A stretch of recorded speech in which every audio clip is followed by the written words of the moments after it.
Who would like to volunteer to read it?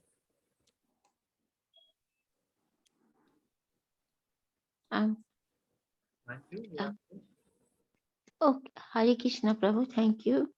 Namaskar. Om Ajnanatimidam Sajanakaya Sakalaka Chakshurunmitamyena Tasmai Shikruve Namah. I was born in the darkest ignorance, and my spiritual master opened my eyes with of knowledge, with my knowledge, With the torch. with the torch of knowledge. I offer my respectful obeisances unto him. Um, नमो विष्णुप्रदाय कृष्णप्रस्थाय भूतले श्रीमति भक्तिवेदान्त स्वामिने इति नामिने नमस्ते सरस्वती देवे गौरवाणी प्रचारिणे निर्विशेषा शून्यवादी पश्यतान्ति देशतारिणे. My respectful obeisances unto Sri Divine Grace A.C. Bhaktivedanta Swami Prabhupada, who is very dear to Lord Krishna. Having taken shelter at his lotus feet, our respectful obeisances are unto you. O spiritual master, servant of Bhakti Siddhanta Saraswati Swami, you are kindly preaching the message of Lord Chaitanya Deva and delivering the Western countries which are filled with imperialism and voidism. Shri Krishna Chaitanya Prabhu Nityananda Shri Advaita Gadadha Shivasani Gaur Bhakta Vrinda. I offer my obeisances to Shri Krishna Chaitanya Prabhu Nityananda Shri Advaita Gadadhara Shivasani and all others in line of devotion. Maha means great and mantra means sacred chant of deliverance. Of all the mantras in the Vedas, one is called the Maha Mantra or great mantra. Hare Krishna, Krishna Krishna, Hare Hare, Hare Rama, Rama Rama, Hare Hare. The word Hare pronounced as Hare, Krishna pronounced as Krishna, and Rama rhymes with Rama are Sanskrit words. Hare is an address to God's energy known as Radha, and Krishna is a name of God meaning he who is attractive to everyone. Rama means one who gives pleasure and enjoys life. When chanted, the Maha Mantra is a petition to God. O Krishna, O energy of Krishna, please engage me in your service. Hare Krishna. Hare Krishna. Thank you, Prabhuji. Okay.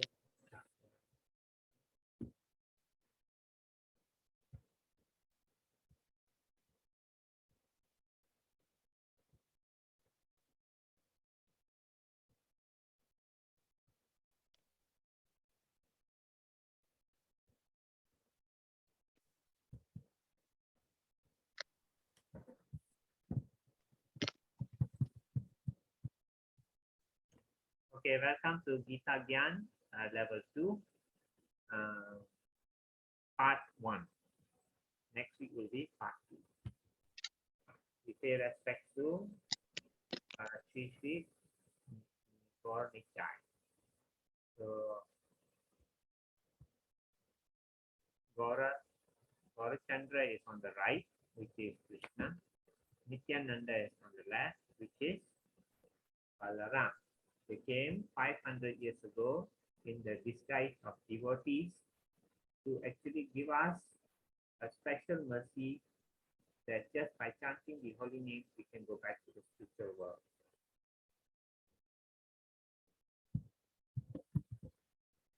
So we'll chant Om Namo Bhagavate Vasudevaya, Om Namo Bhagavate Vasudevaya, Om Namo Bhagavate Vasudevaya. This one we have done. So we also take the blessings of the Divine Grace A.C. Bhaktivedanta Swami Prabhupada, that we can become good devotees and understand the Gita perfect. So, who would like to read this? Rema, you want to do? Yeah, Hare Krishna, everyone. Hare Krishna. Understanding of Gita. Bhagavad Gita is best understood by a person who has qualities similar to Arjuna's. That is to say, he must be a devotee in a direct relationship with the Lord. As soon as one becomes a devotee of the Lord, he also has a direct relationship with the Lord. That is a very elaborate subject matter. But briefly, it can be stated that a devotee is in a relationship with the Supreme Personality of Godhead in one of five different ways. One, one may be a devotee in a passive state. Two, one may be a devotee in an active state. Three, one may be a devotee as a friend. Four, one may be a devotee as a parent. And five, one may be a devotee as a conjugal lover. Thank you. Okay, this is in the Bhagavad Gita, you have the instruction, which is taken from that. So, idea is that there are 5 ways that you have a relationship with Krishna. If you want to have a relationship with Lord Vishnu, then you will have only number 1 and 2. One may be devotee in a passive state and one may be devotee in an active state. You won't have number 3, 4, and 5. Okay, let's come to what's the difference between being in Vaikunta and being in Goloka Vrindavan. As you know, Vaikunta is the office of Krishna. So he has relationship in a passive state. What is the meaning of a passive state? Example, you are a tree in Vaikunta, you are a bird in Vaikunta, you are there. You are there and you are part of the tree, or you may be a tree or a bird. You don't have direct service to the Lord. You have indirect, meaning you are there in Vaikunta and you are giving. Like you may be a Kalpa Viksha tree who is giving whatever devotees in Vaikunta want. Or you may be a bird flying around and singing nice bird songs, you know. So that's the passive state. In Krishna Loka also it's the same. You are in Goloka Vrindavan, which is also called Krishna Loka, but you have no inclination to do direct service to Krishna. So you can when you but you love the Lord, but you don't want to do service to the Lord. You don't have a direct relationship. So this is the relationship you will be having, like a bird, like a tree, like a grass, like flowers, of the tree. That type of relationship. Now, if these two are the same in Goloka Vrindavan and Vaikunta. Now the third one is which is only available in Goloka Vrindavan is you can be a friend, like how Arjuna is a friend to Krishna. You can be a relationship as a friend. Now the active state is a servant and master. That means like in the king's palace. Number 2. I missed number 2. Number 2 is that like in the king's palace, you have servants of the king who are always serving the king. Whatever the king wants, they will do as per what the king is telling them to do. So basically, they are in the active state of service. Like the Sri Sampradaya, they do this a lot.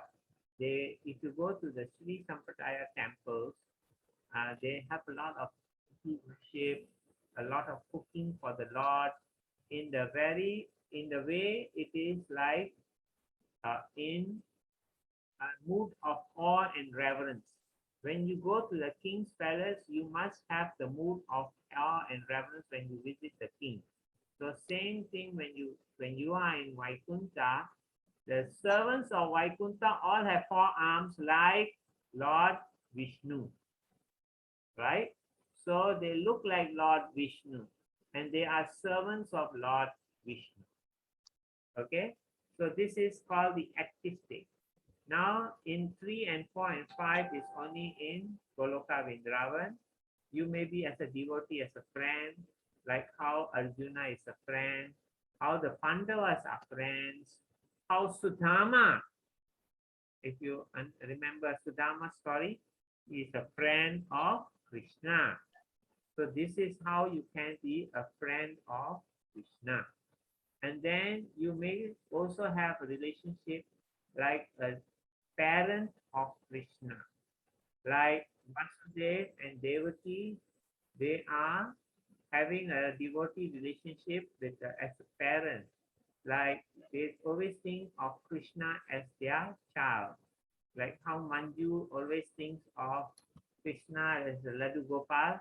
So she has this mood as a parent. You understand, huh? So sometimes there are many devotees who think Krishna as their child and they take care of Krishna like they take care of a child.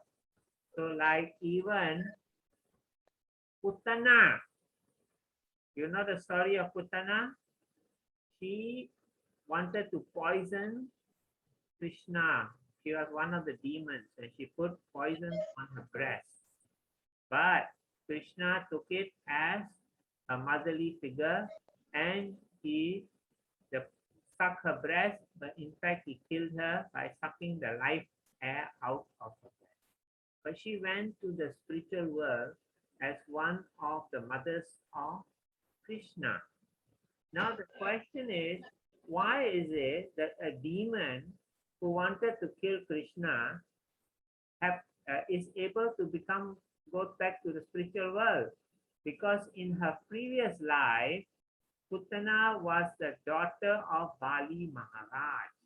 Bali Maharaj was a pure devotee of the Lord. And because it is stated by Lord Nrsingadev to Prahlad Maharaj that if you see any pure devotee, 25 generations up and down will go back to the spiritual world. So Bali Maharaj is the grandson of Prahlad. And he's one of the 25 generations. But even then, Bali Maharaj also was a pure devotee, and his daughter definitely can go back to the spiritual world. When the Lord appeared as Vamana Dev in the sacrificial, when the Bali Maharaj was performing sacrifices, what happened is that he came, and when the daughter of Bali Maharaj saw Vamana Dev, she said, "Oh, how nice if I can have a child like this young boy I see." You know, she had the desire. So Krishna understood, and he could see. Okay, then when Vamana Dev took the 3 steps of land and Bali Maharaj became a pauper, all his money gone. Then the daughter was so angry, she said, "What a bad boy. I wish to kill him." So in this way, she had the desire to have him as a child and also to kill him. But actually, she is a young lady. So she sees that when she saw the Lord, she had a desire to have him like a child. But because he did this to her father, the father understood that this Vamana Dev is the Supreme Lord, and whatever he wants, I'll surrender. But the daughter is young. She cannot understand. She hasn't reached that level. So whatever it is, the Lord understood her purity also. And that's why the next life, she became Putana in Krishna, when the time when Krishna was there. And she tried to also breastfeed him, but also try and kill him. So as a mother, she tried to breastfeed him, but to kill him, also she put poison. So in this way, what happened finally is that she went back to the spiritual. And then one may be devotee in a conjugal lover. Conjugal lover is like the gopis and all that. You know, that's they think Krishna as their boyfriend or Krishna as their husband, either one of them. Okay, so any questions so far on this?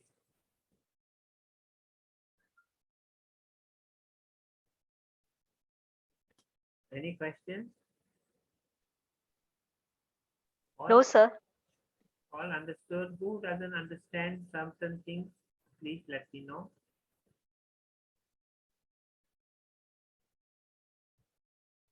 All the stories I have told you, you know the stories, or some of you don't know the stories? Can speak, no problem.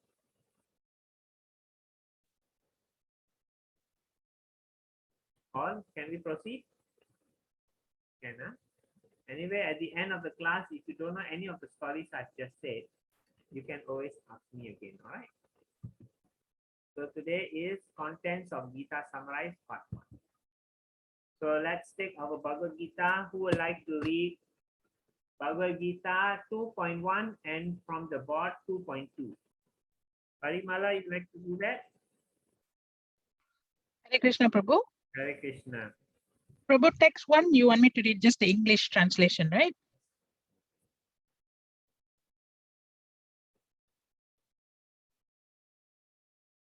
Prabhu? Yes, yes, Yes, just the English. Okay. yes. Text 1, Sanjaya said, seeing Arjuna full of compassion, his mind depressed, his eyes full of tears, Madhusudana Krishna spoke the following words. Text 2, Sri Bhagavan Uvacha, Kutastva Kasmalam Idam, Visame Samu Pashitam, Anarya Jastam Asvargyam Akirti Karam Arjuna. The Supreme Personality of Godhead said, my dear Arjuna, how have these impurities come upon you? They are not at all befitting a man who knows the value of life. They lead not to higher planets, but to infamy. Hare Krishna. Hare Krishna. So Krishna is very directly, remember chapter 1, Arjuna, having thus spoken on the battlefield, cast aside his bow and arrows and sat down on the chariot, his mind overwhelmed with grief. That's the last verse of chapter 1. And now Sanjaya is still saying about in chapter 2, verse 1, that Krishna, seeing Arjuna full of compassion and seeing that Arjuna's mind is depressed, his eyes full of tears, Madhusudana is the killer of the Madhu demon. Krishna spoke the following words. He said, Arjuna, how these impurities come upon you? They are not befitting a man who knows the value of life. They lead not to higher planets, but to infamy. So you can see one thing, there are 3 points here. First, Krishna is saying that whatever you are thinking is impure. So it is not pure. You think it is pure, but it's impure. How have these impure thoughts come upon you? Because you are actually a man who knows the value of life. Who knows the value of life? A person who knows that you have to actually understand about the Lord and get out of this material world. That is the value of life. Otherwise, you are born as a human being, and eating, sleeping, mating, and defending is there.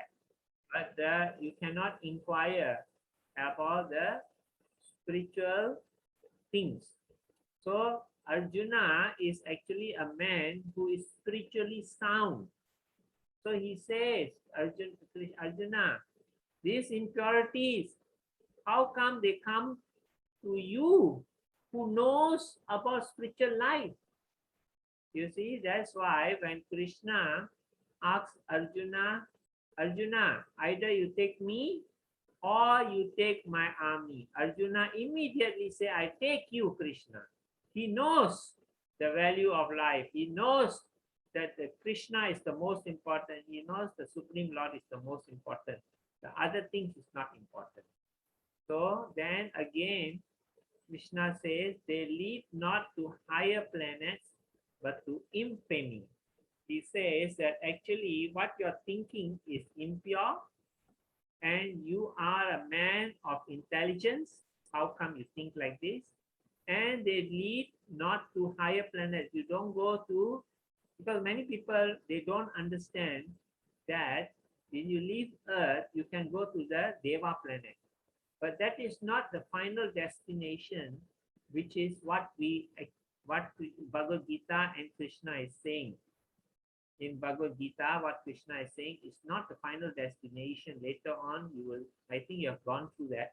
But anyway, you understand, right? But lead to infamy. So people who are materialistic, they are thinking of higher planets, and they don't want to be looked down upon. Infamy means look down upon. So Arjuna is saying, in the normal circumstances, what he was saying, actually, Arjuna was already in the Kanistha state of mind. Kanistha means a low level. When you become a devotee, you become a Kanistha, Madhyakari, and Uttama. Uttama is a high level of devotee. Madhyakari is middle. Kanistha is a new devotee. So a new devotee always thinks of the more materialistic point of view of religious life. So in this way, Krishna knows that Arjuna's mind has gone down from, actually Arjuna is Madhyakari, but his mind has gone down to Kanistha. So he is talking now about Kanistha, higher planet to infamy. So far understood? Sorry, Prabhuji, can you tell me the three things again, please? You say one is Kanistha, Madhyakari, okay, and Uttama. Sanis, and Uttama. Uttama, okay. Yeah. Uttama is the top, high level. That's when you have pure love of Godhead and you have totally no interest in material life. Madhyakari is middle. Kanistha is your new. So you are more materialistic than devotional. But Okay. you already started your devotional life. All these three are already started devotional life. So Kanistha followed by Madhyakari and third one is Uttama. Huh? Yes. Okay, thank you. Thank you, Prabhuji. Okay, who would like to read 2.3, 2.4, 2.5?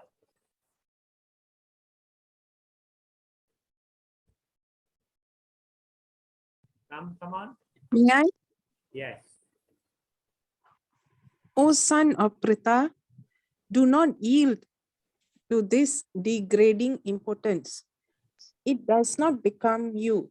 Give up such petty weaknesses of heart and arise, O chastiser of the enemy. Text 4. Arjuna said, O killer of enemies, O killer of Madhu, how can I counterattack with arrows in battle men like Bhishma and Drona, who are worthy of my worship? Text 5. I would be better to live in this world by begging than to live at the cost of the lives of great souls who are my teachers. Even though desiring worldly gain, they are superiors. If they are killed, everything we enjoy will be tainted with blood. Hare Krishna. Hare Krishna.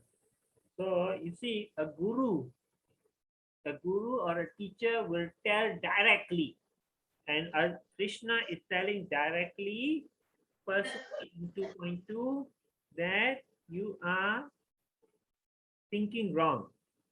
And then he elaborates, he says that do not yield to this degrading importance. Importance means a person who cannot understand, in person that cannot produce result. Important. So do not make your mind come down to the level where the mind is telling you what to do instead of you telling the mind what to do. It does not become you. You are actually a person who is intelligent and spiritual. So give up the weakness of the heart and arise, O chastiser of the enemy. So this is a weakness of the heart. When your heart is hurt, your heart will make you weak. Sometimes your heart is strong, you are very brave. Do or die, I will go ahead. But when your heart becomes weak, what you do? You don't want to do anything. You just want to give up and die. So this is the situation Arjuna is thinking. So then Arjuna, what he said? He said, O killer of enemies, O killer of Madhu. So Krishna is being said as killer of enemies, as a strong person. Arjuna is respecting Krishna. He said, Krishna, I can't do, but I know you kill your enemies and you even kill Madhu. How can I counteract with arrows? So he's asking Krishna, Krishna, please teach me how I can kill people who I love and respect so much, like Bhishma and Drona. They are so much, I have so much love and respect for them that I feel I can worship them. That means I can really look up to them very, very greatly. So he says, Arjuna, in 2.5, I think it's better to go begging.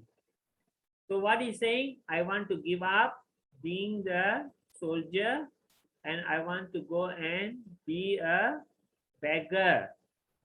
In a what way beggar? That means take up spiritual life and go begging door to door for alms, for any food, any vegetables or food or some money. So, and in return, you give them knowledge, give the people knowledge. That's how in the olden days the Brahmanas are supposed to do. They will give knowledge to people and they ask for alms. Not alms as pistol and all. Alms is in some donations. So he says, they are my superiors. How, even though they are materialistic and they are following materialistic people like Duryodhan, but I cannot be like them. Even though they are respect, I give them big respect. They are my superior.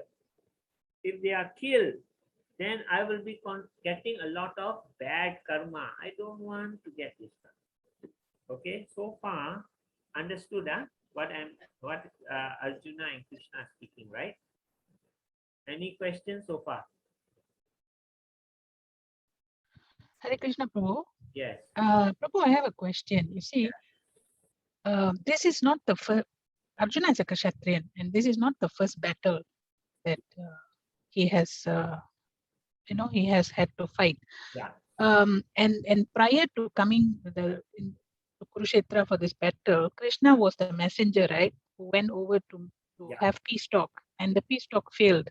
Yeah. Only then it ended up at a battle. So all along, Arjuna, being a warrior himself, knew exactly the positions the Kauravas have put them in.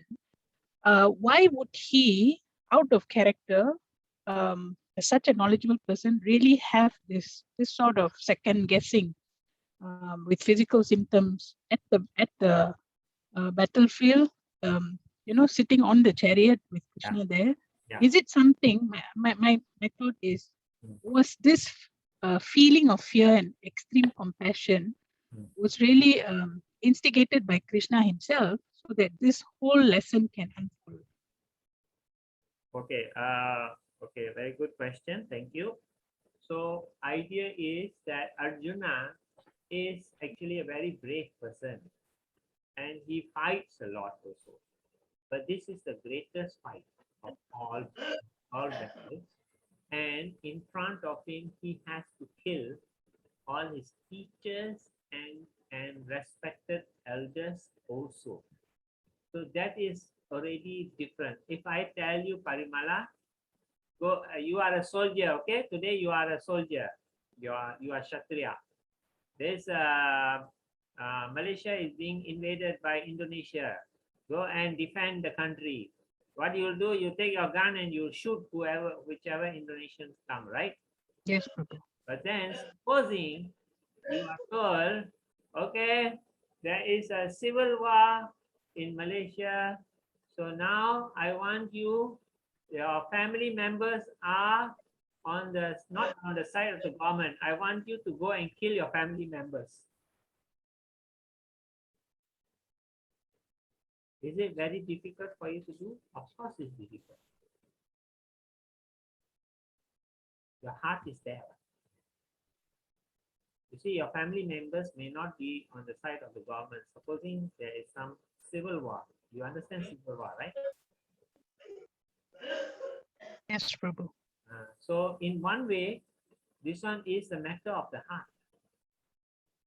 And secondly, remember in chapter 1, I made a point that Krishna knew that Arjuna is going to become weak-hearted. And he could have refused to bring Arjuna to the center of the battlefield. But Krishna purposely brought him to the battlefield for two reasons. One is Arjuna was not fully mature spiritually, and he needed to speak the Bhagavad Gita to Arjuna so that Arjuna can become a fully spiritually mature person. He's a mature person, but he's not fully mature. So that he wants Arjuna to go back to the spiritual world. So he has to give this final spiritual knowledge.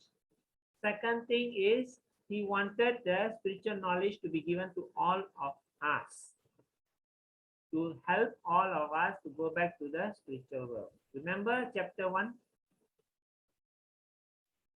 Remember this point? Last week. Okay, anyway, if you want a recording, I'll give you a recording. You let me know of chapter 1, and you see the point is there. You understand? Huh? So there are 2 points. First point is Krishna wanted to speak the Bhagavad Gita for Arjuna's and our sake.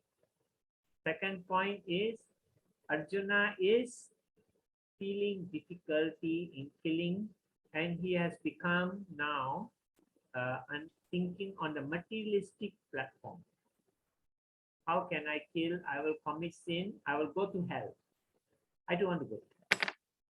If I tell you, Parimala, you kill you are fighting in this battlefield, you will be killing your relatives, you go to hell because you're killing your relatives. How can you kill your relatives?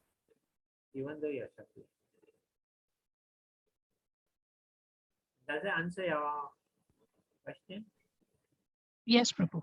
Thank you so much. Anyone else has any question before we go on? So, Prabhuji, Krishna Yes. here. Yeah. So, Krishna killed the demon Madhu. Yes. Not Arjuna, is it? No. Okay. Okay. Okay. Thanks. Okay, 2.6. Who would like to read this? Krishna Kumari, you want to do? Okay. I'm ready. With the Sanskrit, right? I mean, with the verse, right? Yes. You need help? You Arjuna Vachan. can, huh? Okay. Okay. You need help? No. Okay, carry on. Okay. Arjuna Vacha na chaitat vitma kataran no kariyo. Yat va jayema yadi va no jayeyu. Yan neva hatva na jiji visamas Te vastita pramuke tarastra. Arjuna said, nor do we know which is better, conquering them or being conquered by them. If we kill the son of Dhritarashtra, we should not care to live. Yet they are now standing before us on the battlefield. Thank you. Thank you, Prabhuji. So, one point I would like to ask you. Arjuna is saying, is it better to be killed by them? In that way, we don't get sin, and we got a better chance of going back to the spiritual world. Or if we kill the sons of Dhritarashtra, we should not care to live. You know, if we on the other hand, if we kill, because we will commit sin. But they are standing before us on the battlefield, they are wanting to kill us. Which is the second time, which is the one time they wanted to kill the Pandavas from the Mahabharata. Anyone know the story? Where Duryodhana wanted to kill the Pandavas and Mother Kunti. Anyone know the story? Yes, Prabhuji, it's in the Mahabharata serial. Tell the story a bit. From where you want me to tell? Just that where he was going to try and kill them. Just make it very short because we cannot do it yet. Why is it? Where? You mean the Kurukshetra? No, actually, remember this was before the war in Mahabharata.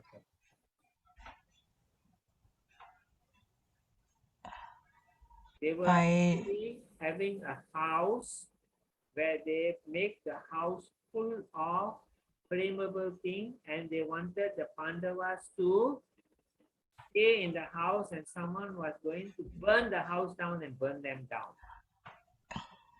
Yes.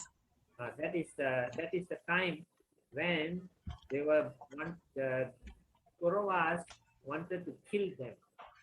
So the Kauravas have no love for the Pandavas, even though they are the cousins. But here, because they are materialistic people, they have no devotion for the Lord. So these type of people think in terms of self-interest, not in terms of what is the correct thing to do. So, but on the other hand, the Pandavas are thinking of how to become good devotees. So Arjuna is trying to be a good devotee. He took Krishna instead of the Yadu army, and because he understood that Krishna is more important. And second thing is, he also is now suddenly thinking, what I am now confused already. You see, he's so confused. Oh my God, he said, Krishna, what shall I do? I don't know what to do.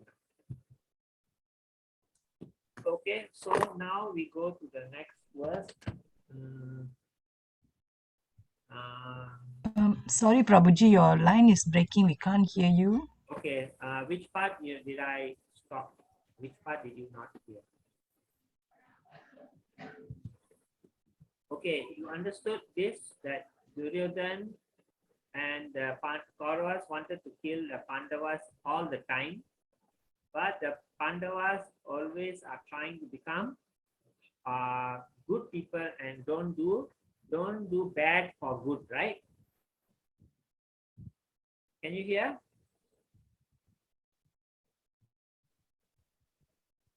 Hare Krishna, are you able to hear?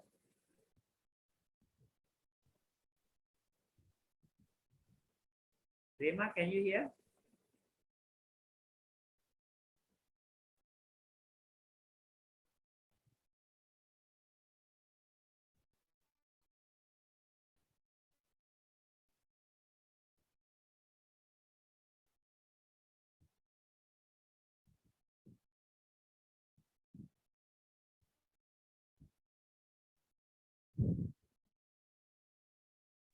Sir, I think you are on mute.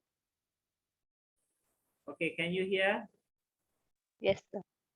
Okay. Now can you? I forgot about it. Okay, so Arjuna is very confused now what to do, whether he should just give up and die and let the Kauravas kill them, or he should kill the sons of Yudhishthira, which are the Kauravas, and incur sin. So he's thinking that if the Kauravas kill them, they will die. On the other hand, if he kill them, he will get sin. So his thinking is wrong already. Because let us carry on, see what Krishna says. And remember in chapter 1, Krishna says that he has compassion for the friends and relatives, that's why he cannot fight.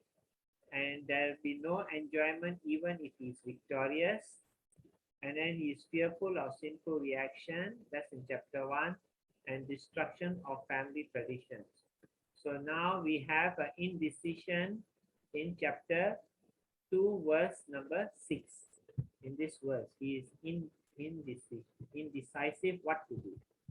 Okay? Okay, who would like to read this? Volunteer? Rema?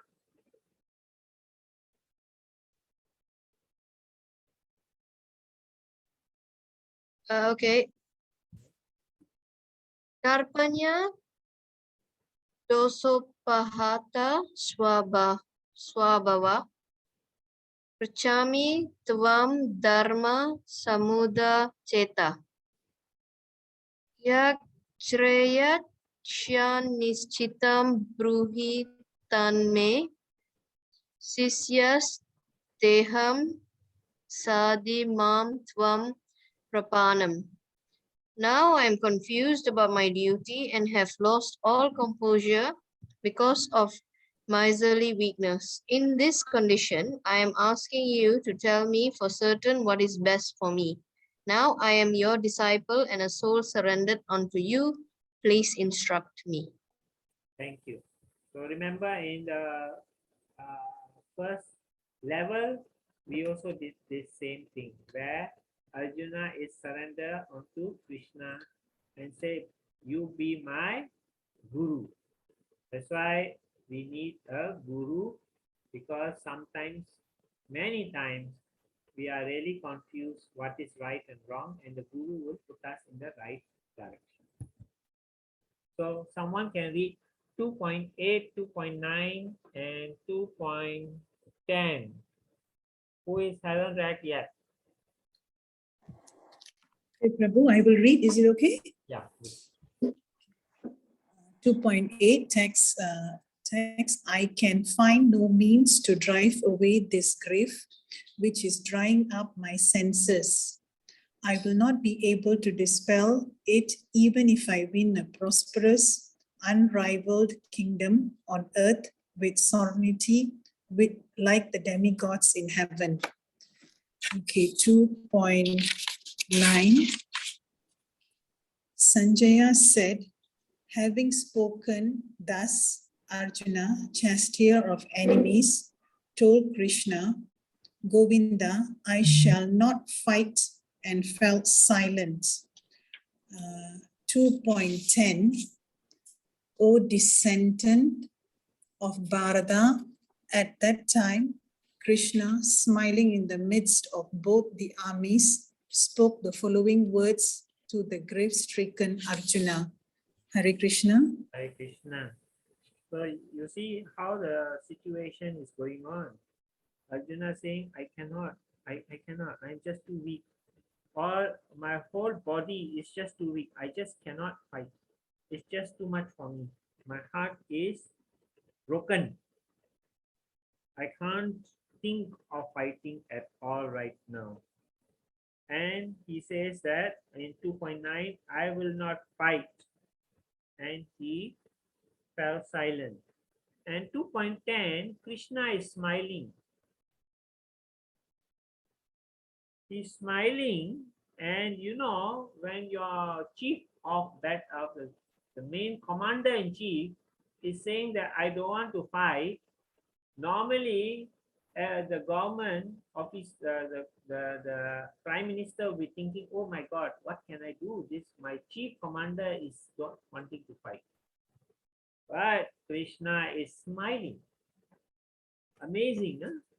How confident Krishna is of everything. Of course, he's confident. He can see the future also. But still, he knows that he can convince Arjuna. Not only he can see the future, he understands that he can convince Arjuna.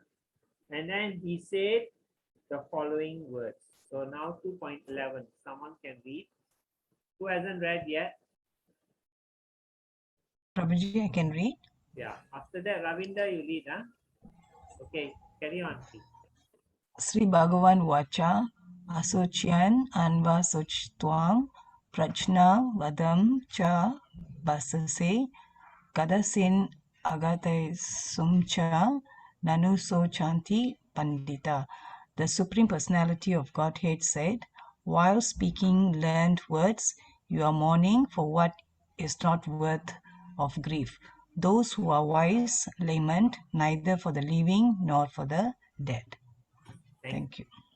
So Krishna says that you speak like a very learned man, but actually what you are speaking is useless.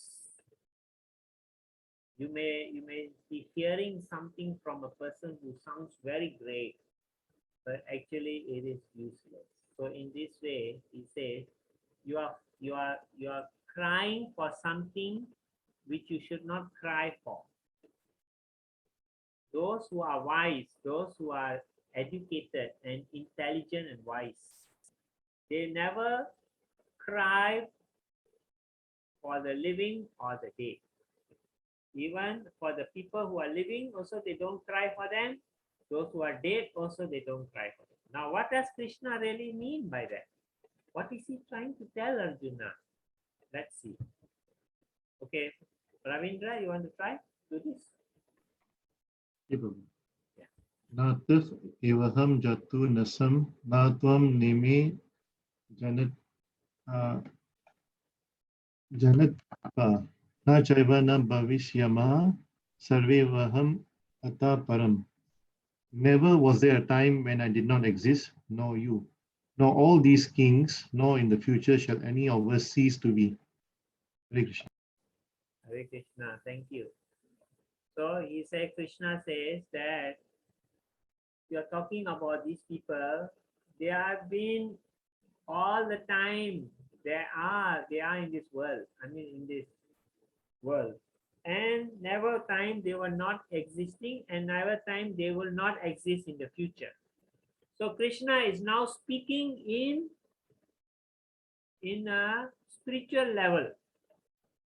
He's not speaking in the material level.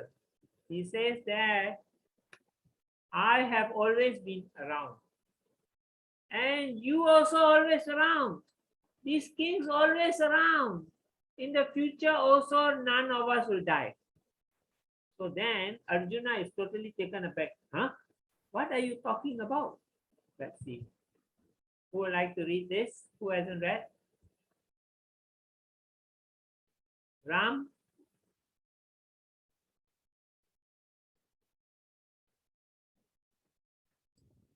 Ram, are you there? Yeah. I read this. As the embodied soul continuously passes. No, you have to read the Sanskrit also. Sorry.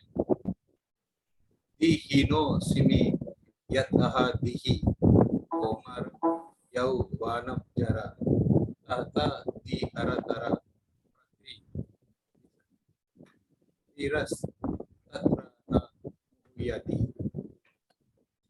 As the embodied soul continually passes with this body from boyhood to youth to old age, the soul similarly passes into another body at death. Self-realized soul is not bewildered by such a change. Hare Krishna. Hare Krishna. So Krishna is talking now about, as you can see in this picture, as a soul gets born as a baby and it becomes big and grows old and dies, again the cycle goes. So what is, the person is the same, only he was a baby, it changes, the body changes in a way, but the same body, and the same body deteriorates. But the soul inside the person is the same. Here you can see the same, another picture of the same thing. And so in this way, you have this man, and he has a bird. Now, this man always cleans the bird cage, but he neglects to give the bird the food. What will happen to the bird?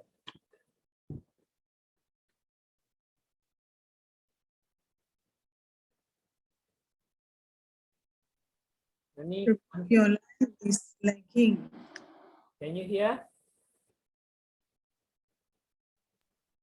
Line breaking. Line breaking. Okay. Line breaking.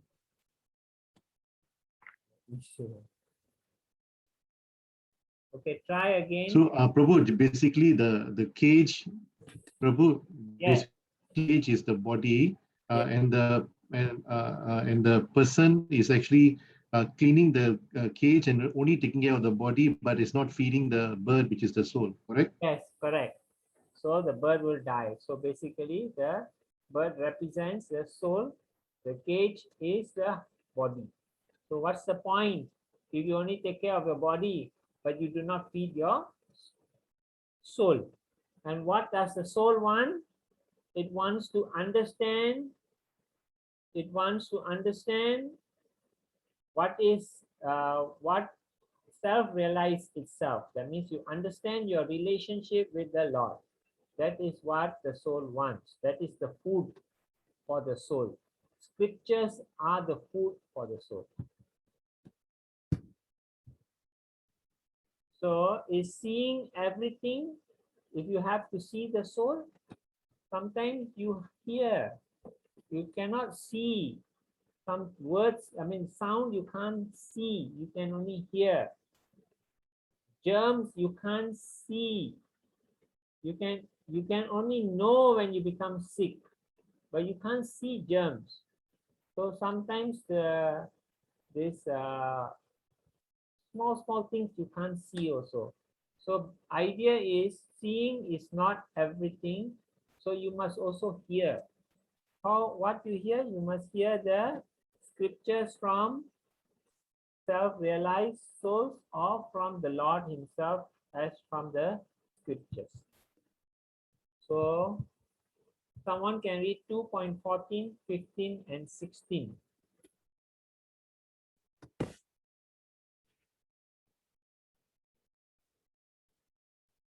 Jayashri, have you read?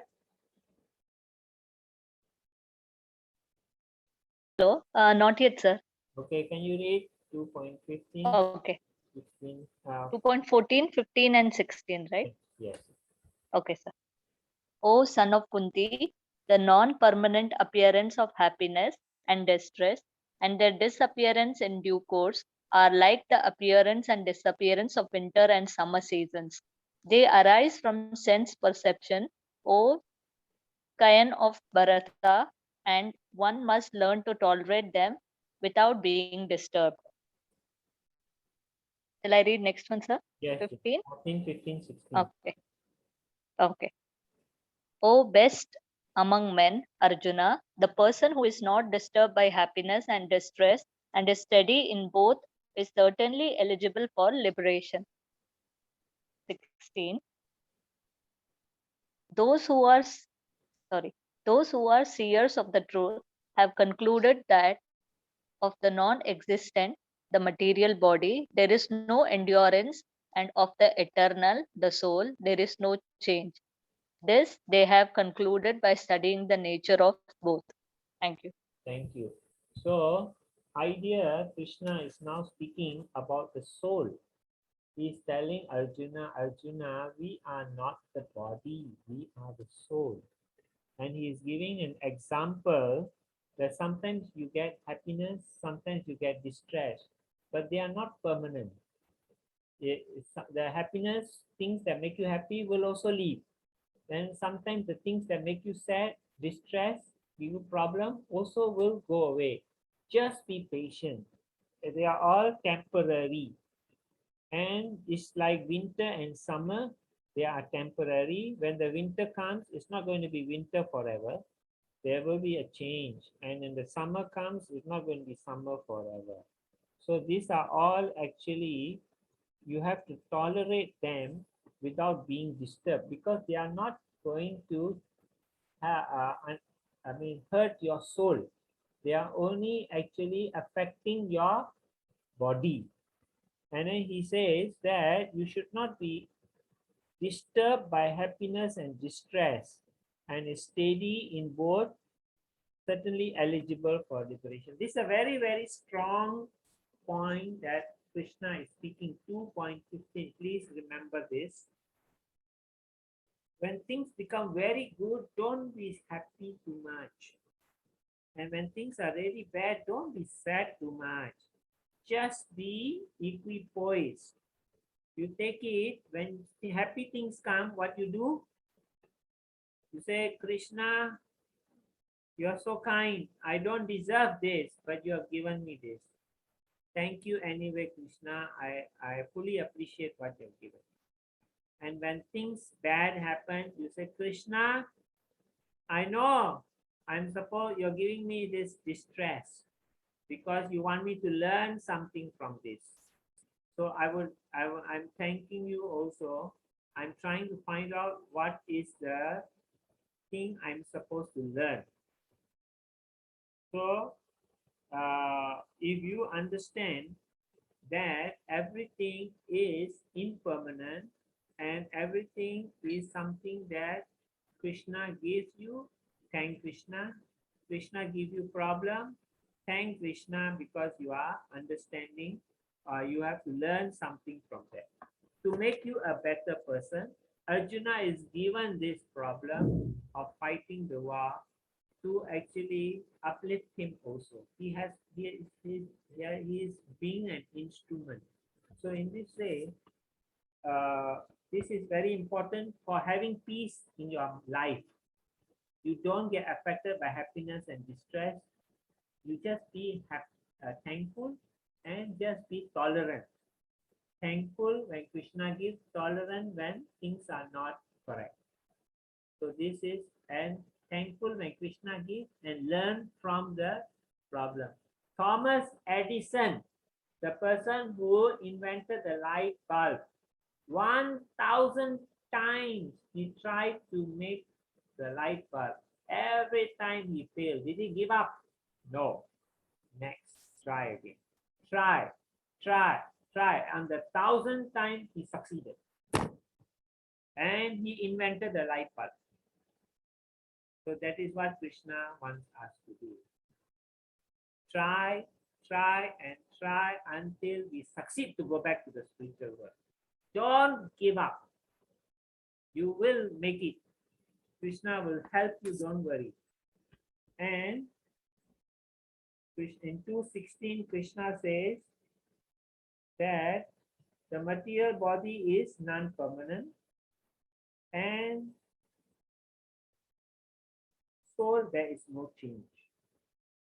He says that the spiritual people, the great sages, have seen everything and concluded that the body is impermanent and the soul is permanent. So this is what Krishna says to Arjuna. Now 2.17. Who hasn't read yet? Please volunteer. Who hasn't read? I'll read, Prabhu. Yeah, please. Avinasi tu tatvidhi yena sarvam idam tatam vinasam avyayasyasya nakaschit kartum arhati. That which pervades the entire body you should know to be indestructible. No one is able to destroy that imperishable soul.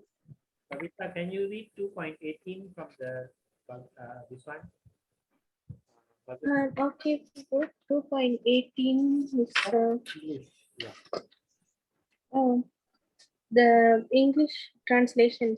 Yeah, that's The material body of the indestructible, immeasurable, and eternal living entity is sure to come to an end. Therefore, fight, O descendant of Bharata. Thank you, Kavita. So here we can see that Krishna saying we are the soul. So it is indestructible. The qualities of the soul are now being told. And no one is able to destroy that. So don't worry. And he says the material body of the material body is destructible, but the soul is indestructible. In 219, material body of the indestructible, the soul is indestructible, immeasurable, you cannot measure, and eternal. This body must come to an end, therefore fight. These people have to die, either now or later. Just carry on. There is no permanence in what you call the body. So they are meant to die. Their time is up. You are just going to do what is supposed to happen anyway. Okay, who would like to read 220, 221, and then read from this 222? Who hasn't read?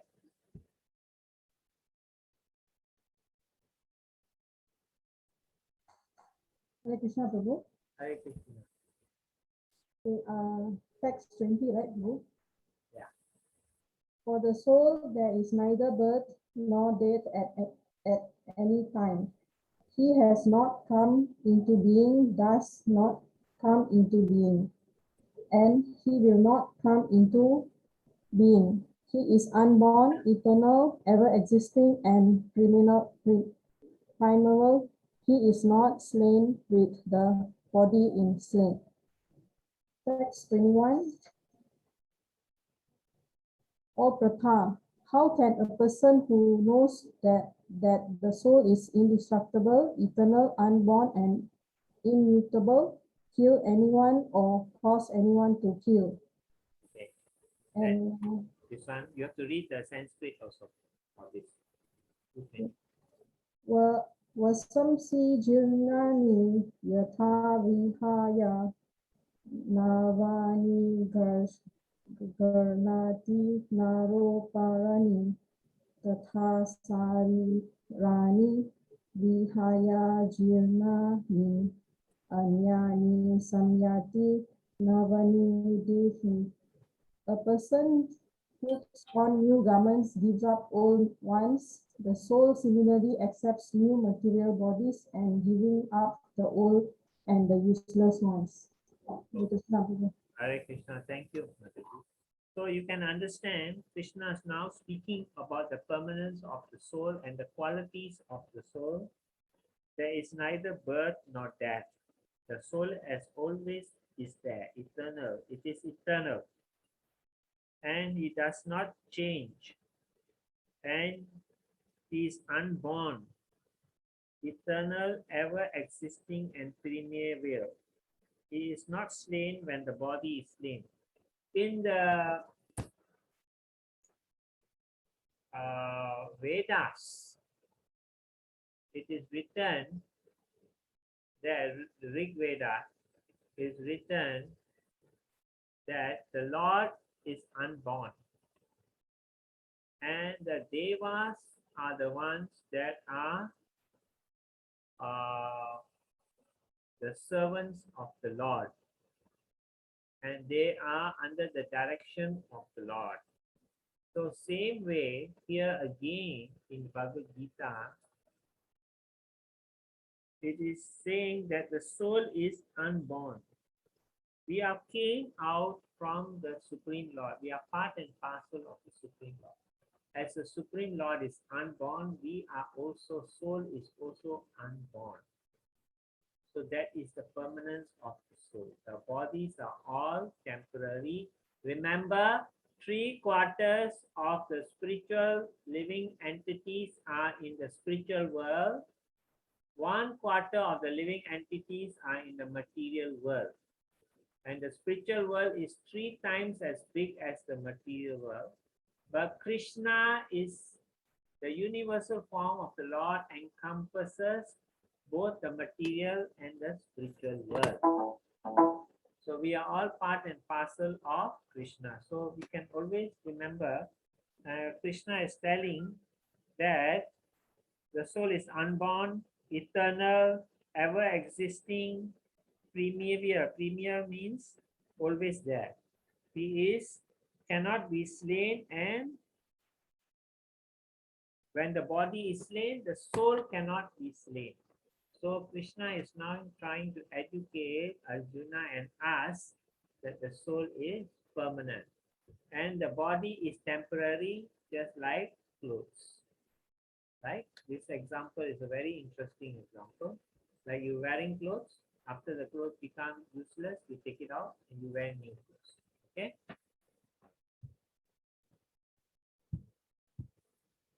So the body and the soul.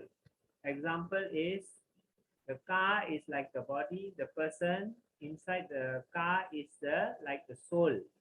He's the driver is like the soul. He's driving the body of the car. Okay? So a person here, he thinks that he's going to die, but actually his soul is not going to die. Only his body going to die. Okay? Okay, so now we go to 22, 23, and 22 we've done, right? Yeah, okay. 23, 24, and 25 is on here. Is in English from the Bhagavad Gita. Someone can volunteer to read. Who hasn't read?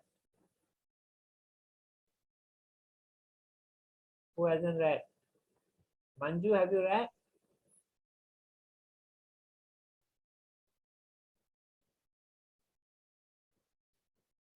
Watani, have you read? Yes, I have read, but if you want me to read. Okay, let's see if anyone else hasn't read. Want me to read, Prabhu?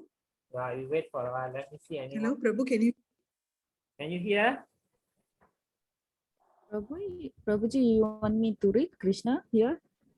Wait. I want to see anyone else haven't read. If not, then we can get someone to read. Okay. Who hasn't read? Ravinda, you have someone with you or you are just one person? I'm alone here. Okay. Okay, then you can, someone can reread again now. Can I read, Prabhu? Yeah, okay. 2.23 and 2.25, this slide only, All these three, yeah. Okay. Revision from level 1. The soul can never be cut to pieces by any weapon, nor burned by fire, nor moistened by water, nor withered by the wine. This individual soul, 2.24, this individual soul is unbreakable and insoluble, and can be neither burned nor dry. He is everlasting present everywhere, unchangeable, immovable, and eternally the same. 2.25, it is said that the soul is invisible, inconceivable, and immutable. Knowing this, you should not grieve for the body. Thank you, Prabhuji. Okay, the soul can never be cut to pieces. Your soul cannot be cut, nor burned by fire. Now I want to ask you a question. If you do bad things, you go to hellish planets and you are burning. But here Krishna says your soul cannot be burned. So can you explain to me why is there a contradiction?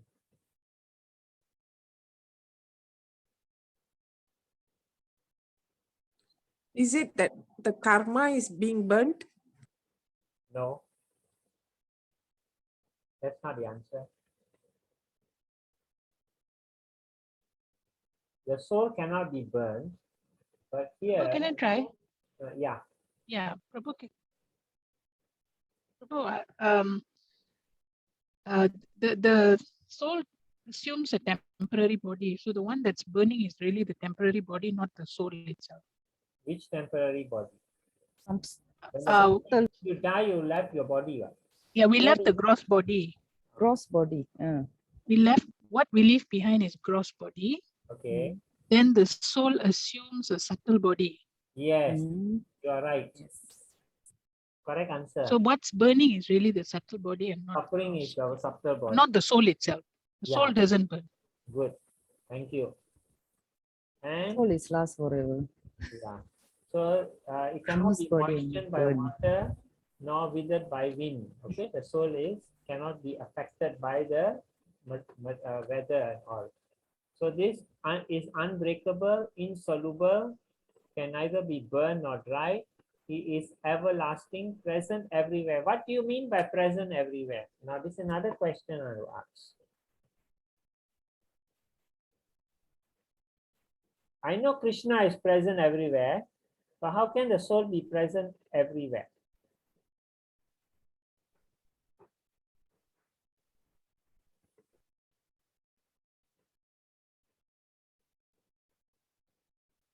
Supposing I was a person who want to find fault in Bhagavad Gita. So I said, how can be present everywhere? Krishna is present everywhere. We are present only one place. Anyone got the answer for this? Not the answer, but is it because we are all part of the Supreme Soul as well? We are The part, Supreme- but that is not the answer which I am looking for.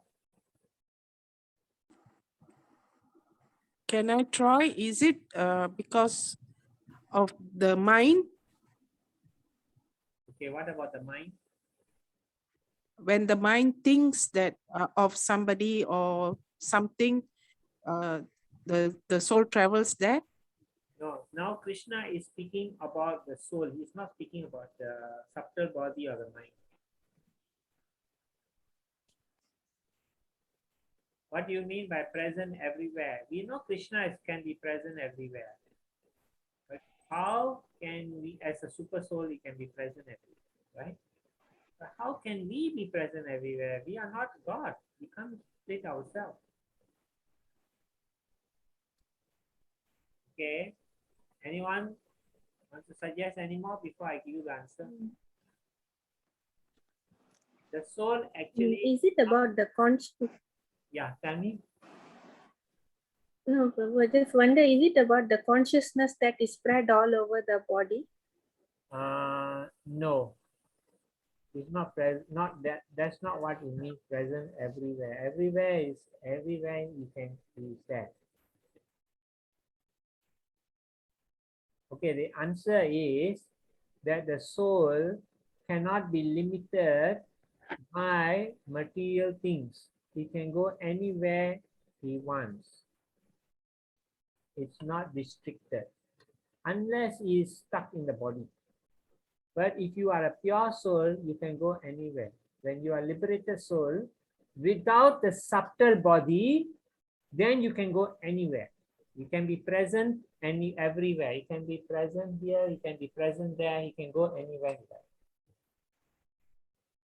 Is that okay answer for y'all? Or you have a better answer, maybe you can let me know.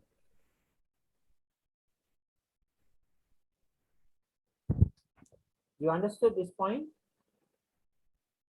Just now said liberal and another one more is? Come again? Just now said soul we are liberal and another one more? Where's the liberal? Where's the liberal? No, just now the answer is? The soul can be present everywhere, meaning it's not hampered by the material, time, space, all. It can go anywhere it likes. If it's liberated means no more entangled in the material world. It is, God is what we call moksha. You understand?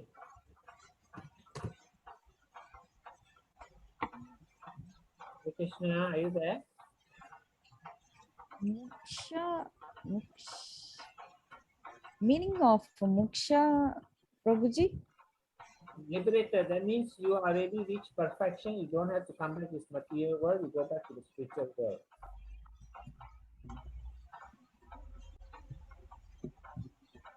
The soul is actually very pure. It can go anywhere. It's not hampered by material things. If it is liberated, if you are not liberated, you are still entangled. Then you cannot be present everywhere. Okay. Yeah. Mm, The soul is. understand. Any more questions?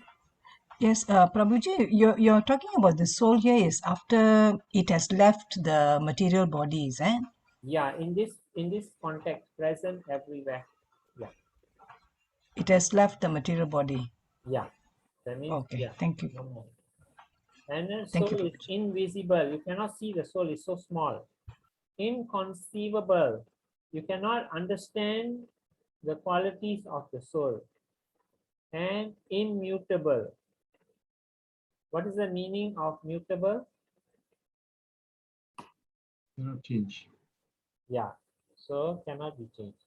Knowing this, you should not grieve for the body. So you are not the body, so don't worry, you are the soul. Okay.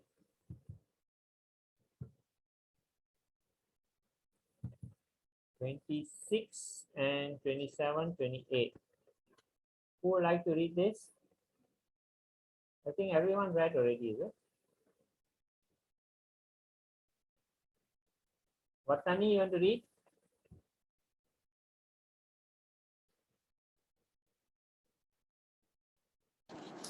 Yes, Prabhu. 26, Text 7, 28.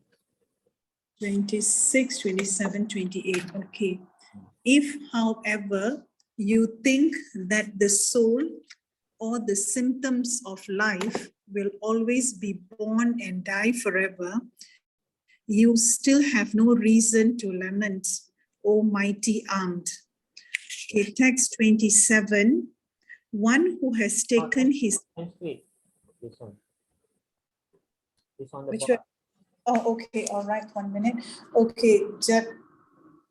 Jatshaya Hirduryovo Midor Durvam Janma Mritasya Cha Tasmat Aparhare Trinatam Sochitam Arhasi Akhyatandini Bhuktani Vyayakta Madhyani Bharata Ayakta Nidyanti Eva Tatra Ka Paryadevana. One who has taken his birth is sure to die, and after death one is sure to take birth again. Therefore, it is unavoidable discharge of your duty.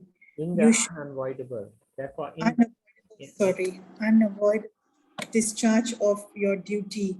You should not lament. Okay, and then 28, text 28. All created beings are unmanifest in their beginning, manifest in their interim state, and unmanifest again when annihilated. So what need is there for lamentation? Hare Krishna. supposing you have a terminal disease, and then you're going to die. You know you're going to die in, say, maybe 2 years. Expected lah. Okay. So then you will start crying. But then you still understand that you're going to die anyway. It's either today you die or tomorrow you die, 2 years time you die, or 20 years time you die. You're going to die. And then after death, you're going to take a body again. So Krishna is telling Arjuna, on chapter 2, 26, if you think the soul will be born and die always, that means You don't think that there is liberation. You only think that the soul keep on taking birth and dying, taking birth and dying. Also, why you so worried? Why you crying for? You know, because a person who has taken birth sure to die. After death, one sure to take birth. Therefore, unavoidable discharge of your duty, you should not lament. You should do your duty. Again, the point here is Arjuna, do your duty. All created beings are unmanifest. They are the soul. Unmanifest is the soul. Manifest in the intellect. That means they take a body and again become unmanifest, a soul, when annihilated. So why you want to cry? You are actually crying for something that is destined to be. It's only keep on cycle of birth, death, old age, disease. They die faster, they take birth faster. They die later, they take birth later. So what's the difference? What's so big deal about it? So Krishna is now speaking to Arjuna in the material point of view, trying to educate him also from a material point. First he talked about soul to make him come up to the spiritual level. Then now he is telling on a material platform how he should be thinking. So then there is a story in the Bhagavatam about King Chitraketu. Chitraketu was a great devotee of the Lord and he was a king. But unfortunately,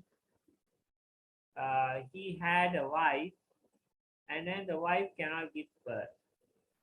And then he had more wives and all the wives cannot give birth. So if the man has so many wives and all the wives cannot give birth, is it the wife's fault or the man's fault?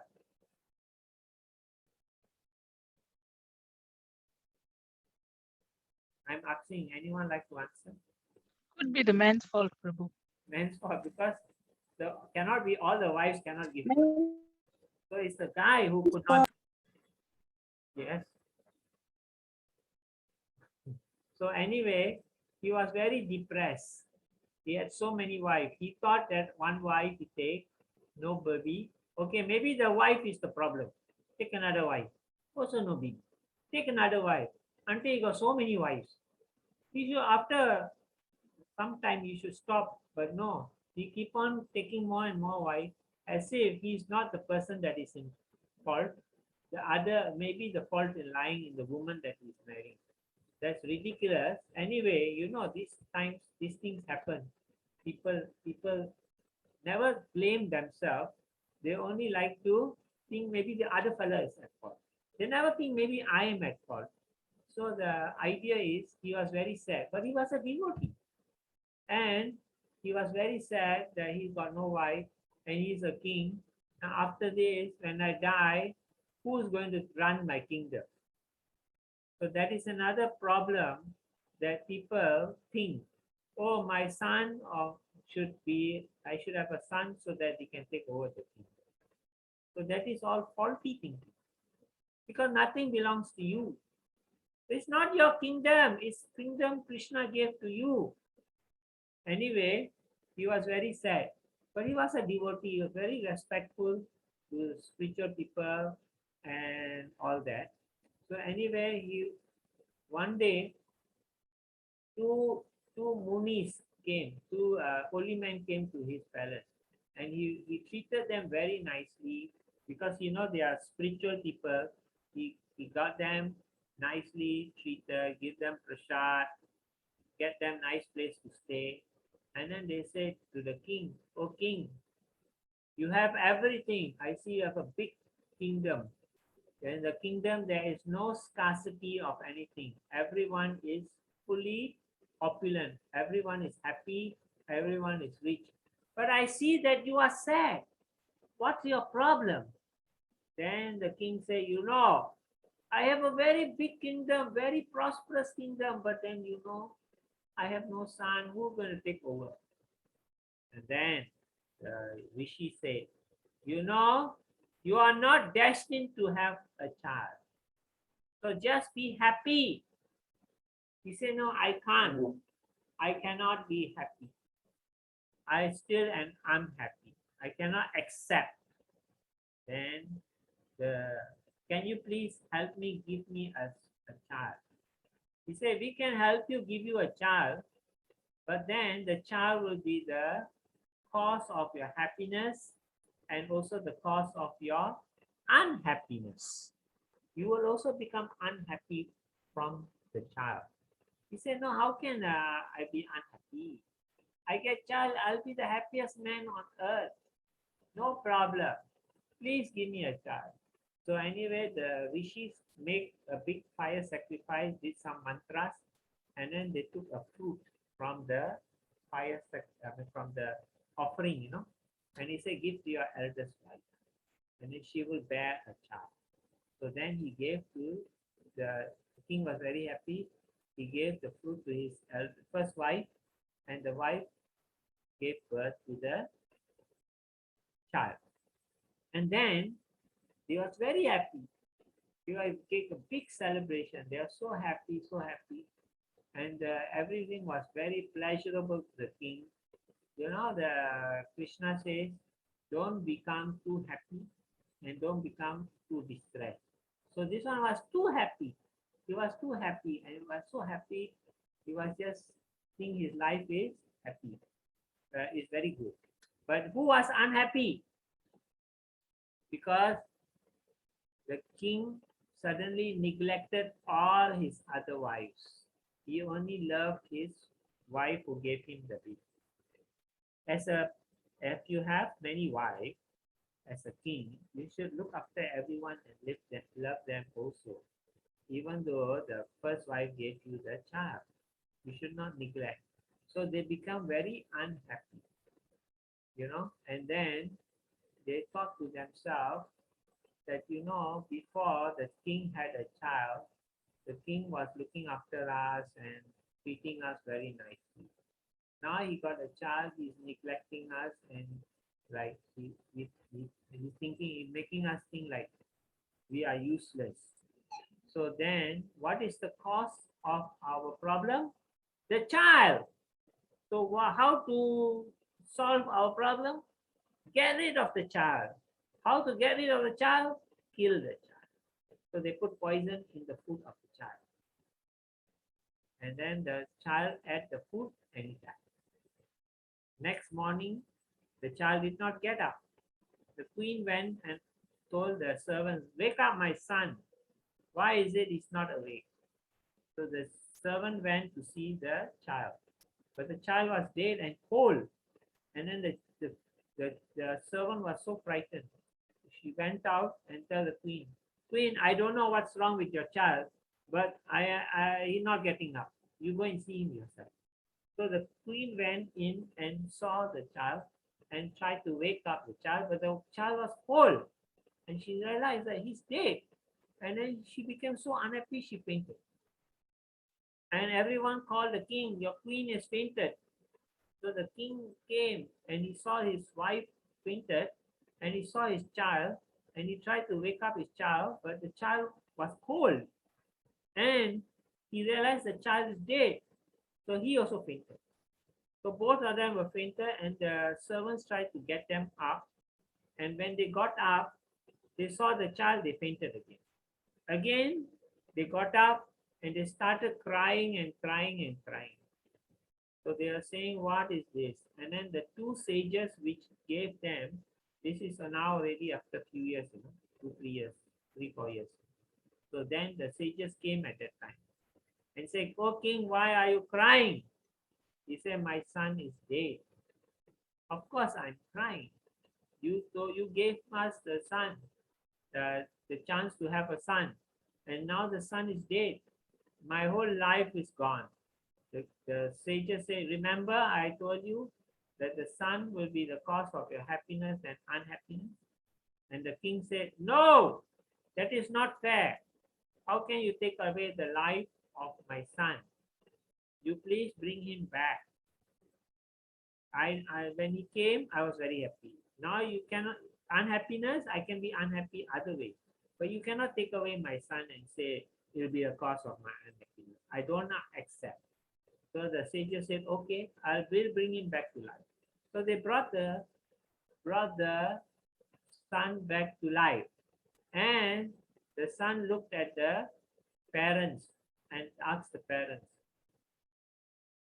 who are you? And then the king said, what do you mean who I am? We are your parents. You are our son. The son said, which parent are you? I have so many parents before. Which father and mother are you? He said, we are your father and mother. Just now only you died. Then the son said, you know, I have already gone into my next life and I want to carry on in my journey. I do not want to come back here. Why did you call me back? You know, I have many lives and many parents, and I will have new parents now. I want to be with my new parents. And then the king and the queen understood that actually nothing belongs to you, and that the journey of the soul has their own direction. And so they thought, okay, let him go. He doesn't want to stay with us. So they let him go and he died. Right. So in this way, the king understood that actually nothing belongs to you and that the soul has their own individual journey. Okay, so where were we just now? 28. So 30, 31. Who would like to read? Kavita, you like to read?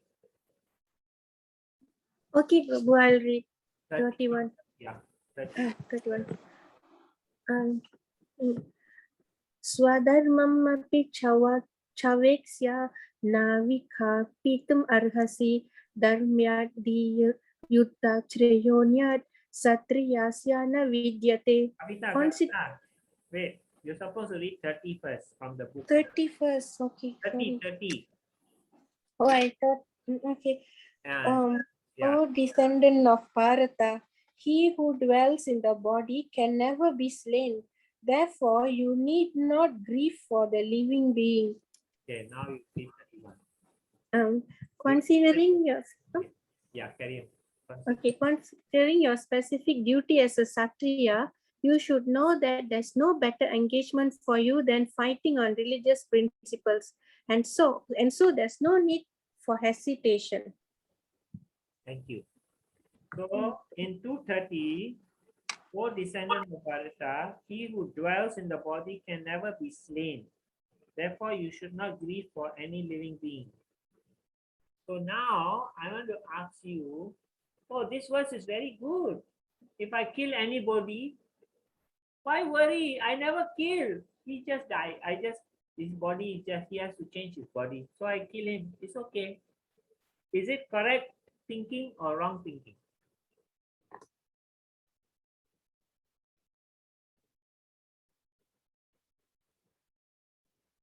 You see, if you take a verse out of context, the 230, you say, Krishna is saying, he who dwells in the body can never be slain. Therefore, you need not grieve for any living being. So you don't have to worry. If you kill somebody, it's okay. He's supposed to die. If I see a deer, I kill. He's supposed to die. That's why I kill him. Is it correct thinking or wrong thinking?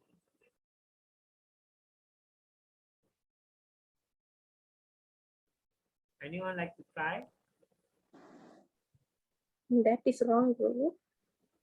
Wrong. Yeah, answer is correct. It's wrong, but because we don't have the right to take anybody's life. yes, we don't have the life. But then here Krishna is saying you cannot. The person is not. It's a fool. You're not going to kill anyway. Why you worry? He's telling Arjuna you can kill, no problem. Actually, the answer is in 231. So if you just take 230 without taking 231, you will go to the wrong conclusion.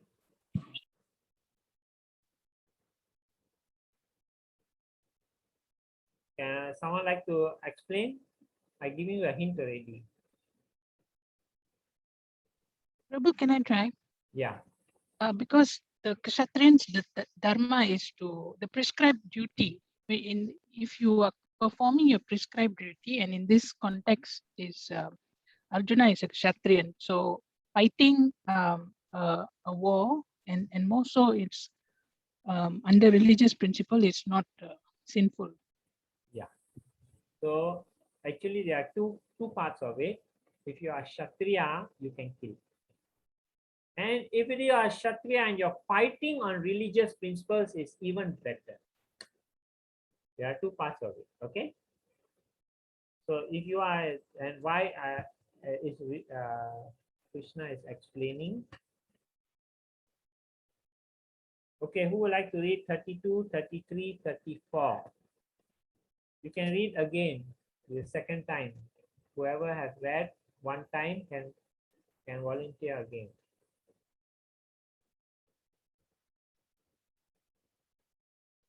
Manju, you want to read? 32. 33, 34, just English. Sorry, 32, is it? 32. 32, 33, 34. Oh, just English. 32. Yeah.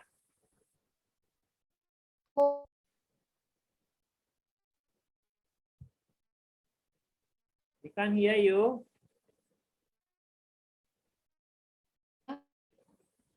We can't hear you. Oh. Mataji, we can hear you. Okay, you can hear. Okay, finish. So, no, I only read 32. Okay. Did you want? 34. So should I go to 33 now? Yes, please. If, however, you do not perform your religious duty of fighting, then you will certainly incur sins for neglecting your duties and thus lose your reputation as a fighter. Now 34. People will always speak of your infamy, and for a respectable person, dishonor is worse than death. Yes. So this point, Krishna is speaking very nicely. He says that, are you all here? Okay, he says, Krishna is saying that you are very fortunate. You are fighting a war, and in a war, if you fight and you lose, you go to the, if you're on the right side of the battle, that means on the just correct side, that means the right person who is on the right side, the spiritual side, you will fight. If you lose the war, you still go to heaven. And if you win the war, you will get the whole kingdom. And if you don't fight and you don't kill, you are incurring sin. If you fight and you kill, you are not incurring sin. So this is actually for Kshatriya. You run away from battle, or rather you do not fight, you are actually incurring sin. And if you, that means it's the other way around. If you kill, you don't get sin. If you don't kill, you get sin. So in this way, for Kshatriya is different. For us is different. If we kill, we get sin. We don't kill, we don't get sin. Example, right? So Arjuna is being informed by Krishna that if you do not perform your religious duty of fighting, then you will incur sin for neglecting your duty and lose your reputation as a fighter. That means that people will call you a coward. They will not think you are a spiritual man, that's why you don't want to kill. They say that you are a fighter and you did not fight and defend the religious principles of the people who are not doing correctly, means you are a coward. And Krishna says to Arjuna in 34, people will always speak of your infamy, And for a respectable person, dishonor is worse than that. It means that people always call you a coward. When they look at your face, they'll spit in your face and say you are a coward. So it's like, supposing if you are a person and no one respects you, for you, if no one is respecting you anymore, death is better than to live. So in the same way, a soldier who has no respect from anybody and called a coward, for him actually to fight and die in the battle is better than to live and have a living death, so to speak. You are alive, but you are like dead because no one respect you. If supposing I tell, if someone don't respect you or nobody respect you, what do you feel? You feel I better die lah. What's the point of living? So in this way, Krishna is being told by Arjuna that this is you are going to commit doing something which is totally stupid, and you're going to be very shameful, and you will feel that better I die. Okay, so 36. Your enemies will describe you in many unkind words and scorn your ability. What could be more painful than for you? So 237, O son of Kunti, either you be killed on the battlefield and attain the heavenly planets, or you conquer and enjoy the earthly kingdom. Therefore, get up with determination and fight. So he said, if you die on a religious war, you get killed, you go heavenly planets. But if you win, you can enjoy this world. So whether to fight or not to fight. If you fight, you don't fight, you be called a coward. If you fight and you win, you get earthly kingdom. If you fight and you don't win, you get heavenly kingdom. So you are a winner. Don't carry on and fight. Okay, so I think that's the end. Who am I? We are the spirit soul. Huh? So the government officer, okay, I think it's a bit late. I'll explain this in next week. Okay, so this is again another explanation.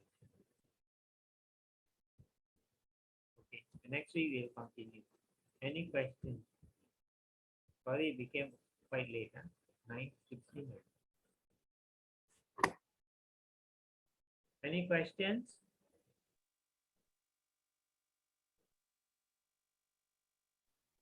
Hare Krishna, Prabhu. Hare Krishna.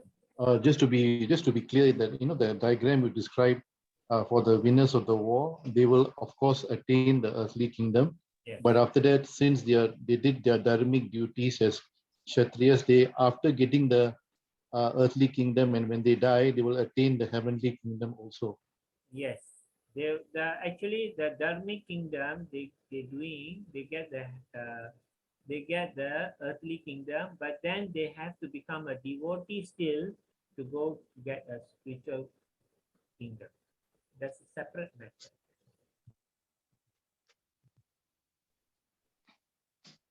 You understand? Especially for the Pandavas. Basically, For them, no, Krishna is already speaking now on, you see, Arjuna is still on the materialistic level still. And Krishna is first speaking of the soul, you cannot kill the soul. Then after that, he's still coming to this materialistic point of view also, that if you fight, if you don't fight, you will be called a coward. And for a hero to be called a coward is worse than death. That is more better than being alive. And he says that if since you are fighting a spiritual war, all these people on the Pandava side, they are fighting a spiritual war. Most of them will die also, but they will all get to the spiritual heavenly kingdom. While the Kaurava side will not get the heavenly kingdom because they are fighting on the side which is not correct, on the wrong side. And for the Pandavas, he's saying that if you fight and you die, you get heavenly kingdom. Otherwise, if you win, you get the earthly kingdom. But being a devotee is another matter. That is later story. It's not connected. You understand, Ravinder? Yes, Prabhu. I have another question, but this one might take a long time to answer. How do we balance Swadharma and Sanatan Dharma in our lifetime? Next week we will explain to you because we have to finish this chapter to understand. Yeah, Prabhu. Okay. Anyone else would like to ask any question before we close?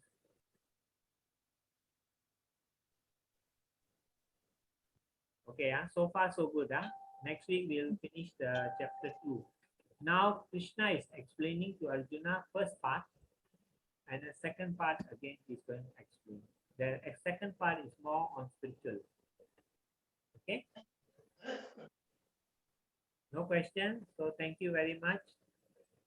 Thank you. Hare Krishna. Hare Krishna. Hare Hare Krishna, Prabhu.